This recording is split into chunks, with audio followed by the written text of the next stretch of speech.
But I think if you're a psychology major, Freud is still someone that everyone studies, but at the same time, I don't think they consider him seriously. Although, even contemporary psychologists refer to stages and things of that sort. So it's like Freud is still out there. You still use therapy by talking about a person's past. There's an interesting book called Good Morning Monster. Anybody familiar with that one? Good Morning Monster?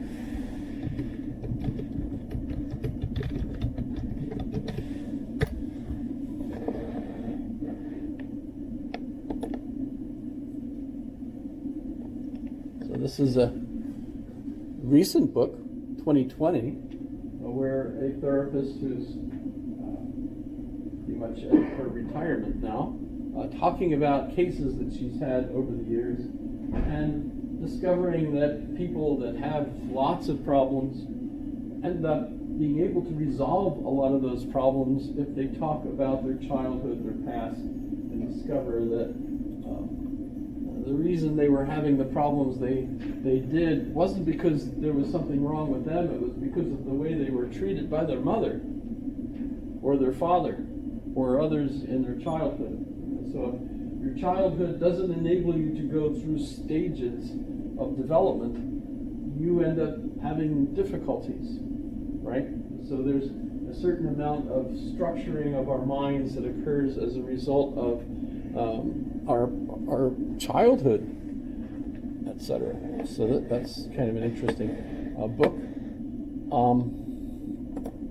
Sigmund Freud, so still relevant out there, slightly, of course, changed pathologies and problems associated with that. Kant isn't aware, or at least doesn't think about those kinds of things. He's focused instead on what's normal in Königsberg in his day, and that is primarily this pietist point of view, which he considers to be reason. This is the way reason works, right? And one of the things that we didn't really discuss with David Hume, although remember, if I put David Hume on my map, my cognitive map, which remember I have it on a web page, but I'll just quickly put it up here again.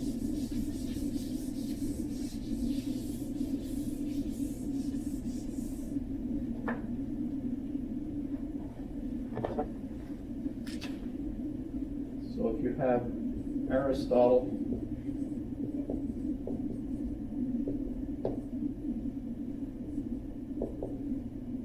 spell Aristotle, and this is the I over here, right? Eudaimonia is our focus.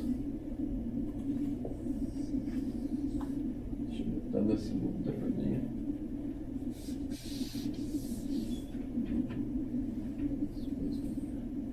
So I have Hume over here, and for Hume, it's the we. Focus for our morality is the we. So he's a communitarian. It's the community that teaches you from childhood on what is valuable, what is virtuous, where our morals come from, what they should be. Kant, I put up here. And remember my directions. This is the self over here. This is the community over here. This is certitude, or certainty, right? In fact, I'll put uncertainty down here.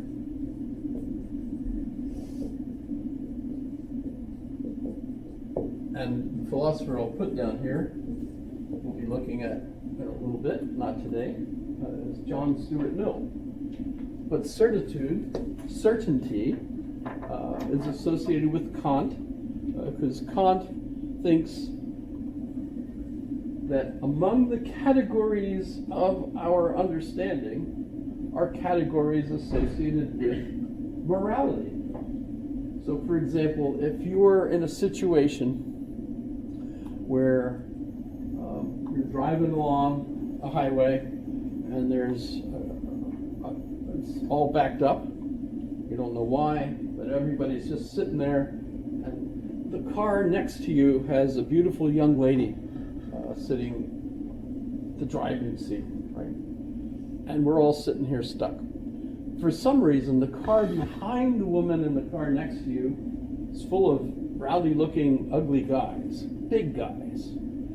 And they're pissed off for some reason at the woman in the car next to you. And since traffic is stuck, they get out of their car and they come over and they start banging on her car trying to get in. And they're clearly so angry. What they're planning on doing is hurting somehow that woman, right? So imagine, what would your obligation be? What would your moral obligation be in that situation? Should you interfere?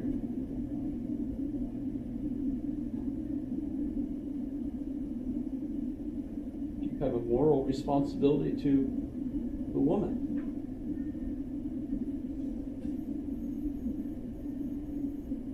What do you think? What would you do?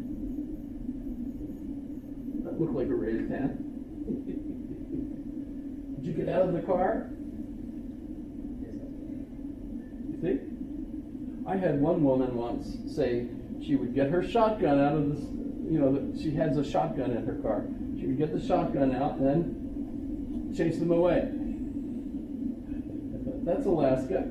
This actually, the event that I'm thinking of, actually happened in Detroit towards the end of the evening rush hour.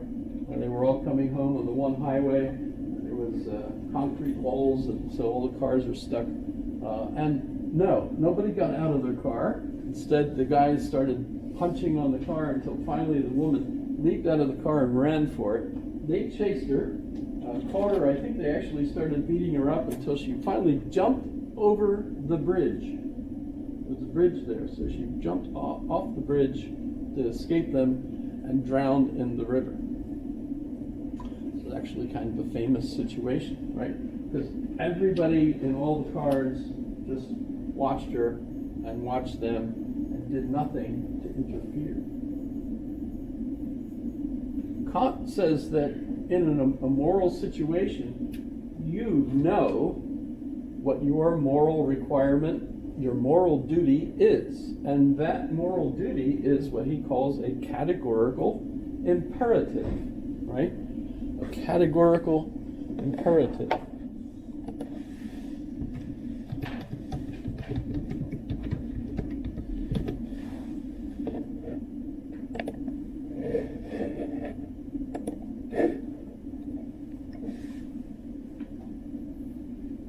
And you know what it is. The problem, of course, is for many of us, I know if I were in that situation, I'm small, and those three guys would beat the crap out of me. So if I got out of the car, I would probably immediately piss my pants or something, not knowing what the heck I was going to get out of the car to do, right?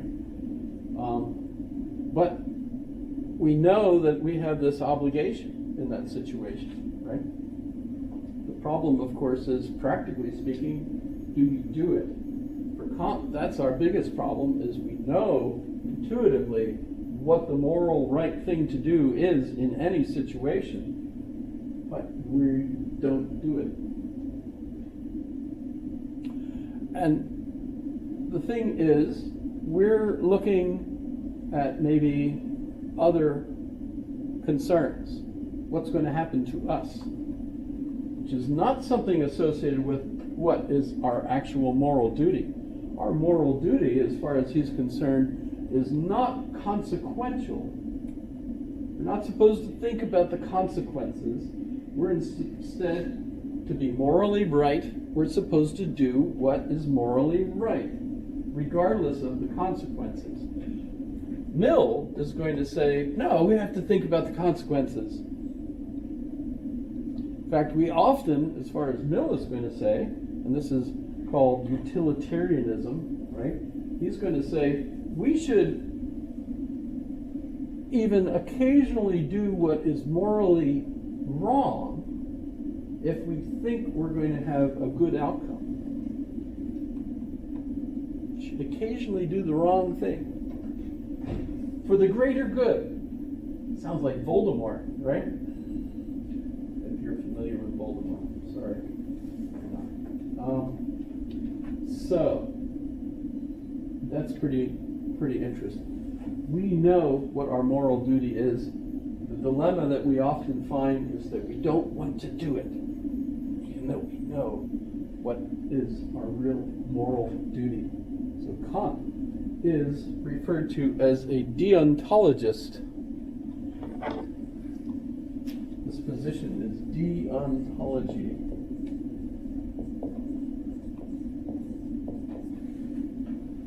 Deontology.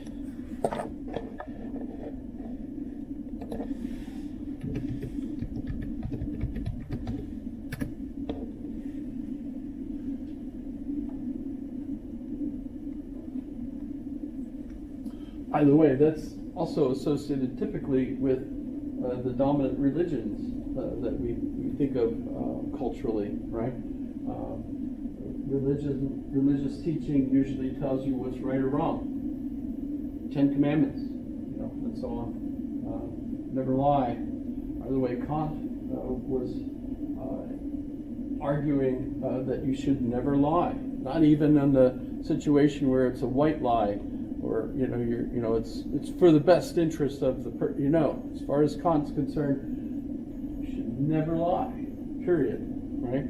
If you're in the situation where the Nazis are looking for, the family that you have hidden in the attic. They say, "Do you have any Jews hiding in your house?" And you say, "No."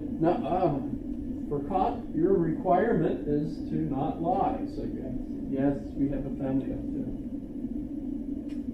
Imagine, right?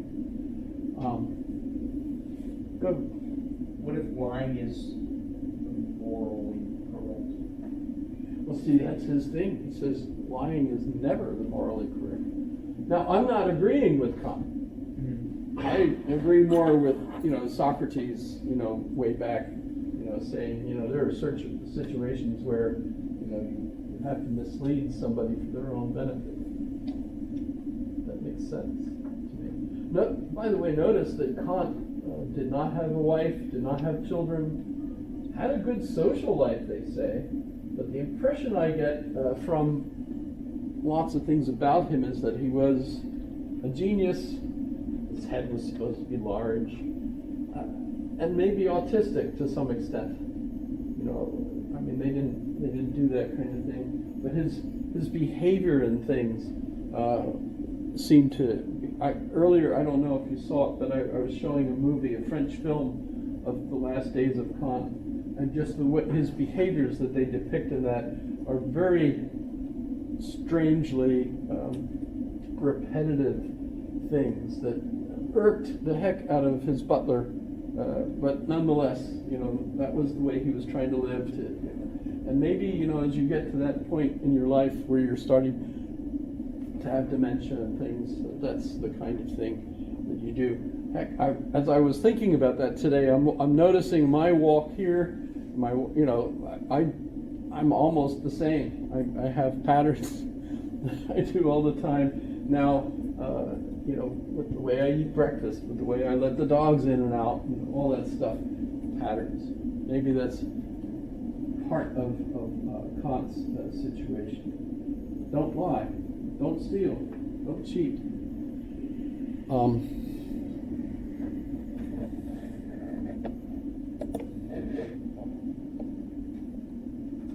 So the categorical imperative, how is it framed? I should go back to this. Here's your maxim, right? Act only according to that maxim, whereby you can at the same time will that it should become a universal law.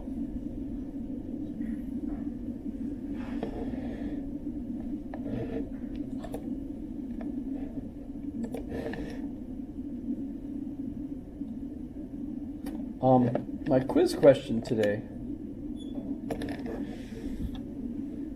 if you could see it.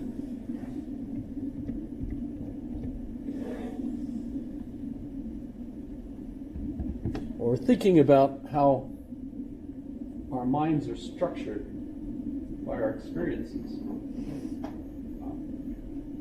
It's pretty obvious that a lot of things impact the way our minds function. Remember years ago when TV first came out and people were worried, should children be watching TV? No, they should be outside playing with their friends. Not sure why sitting on Saturday morning watching cartoons would be good or bad for you. But heck, that was the thing. I still remember Bugs